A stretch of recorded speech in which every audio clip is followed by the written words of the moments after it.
यह कहानी इस सत्य को उजागर करती है कि इंसान कभी भी बाहरी दुनिया की वजह से दुखी नहीं होता, बल्कि वह अपने भीतर पाली गई यादों, उम्मीदों और शिकायतों की भीड़ से परेशान रहता है।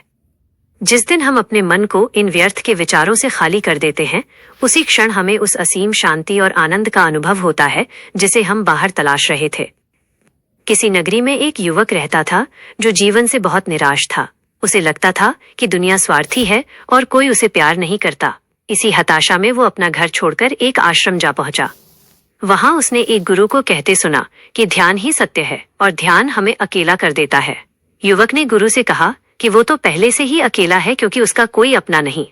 गुरु मुस्कुराए और बोले कि तुम अकेले नहीं हो, तुम तो अपने पीछे अपने परिवार, मित्रों, शत्रुओं और पुरानी यादों की भारी भीड़ लेकर चल रहे हो। गुरु की बात सुनकर युवक हैरान रह गया।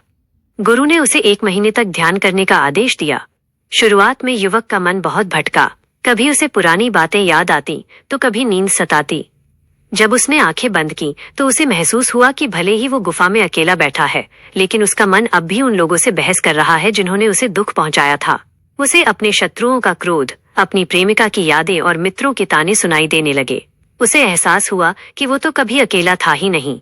उसका मन 24 घंटे पुरानी बातों के शोर से भरा रहता था। धीरे धीरे अभ्यास करते हुए युवक ने उन विचारों को एक एक करके विदा करना शुरू किया।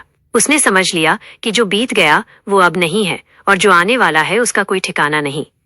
जैसे ही उसने इन यादों और चिंताओं को पकड़ना छोड़ा, उसके भीतर का शोर थम गया।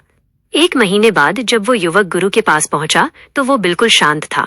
उसने कहा, गुरुदेव, अब मैं वाकई अकेला हूँ। अब मेरे भीतर ना कोई शिकायत है, ना कोई डर और ना ही किसी से कोई उम्मीद। अब मैं भीड़ के बीच रहकर भी शांत रह सकता हूँ। गुरु ने उसे आशीर्वाद दिया और कहा कि अब तुम संसार में वापस जा सकते हो, क्योंकि अब तुम्हारी शांति किसी दूसरे के व्यवहार पर निर्भर नहीं है।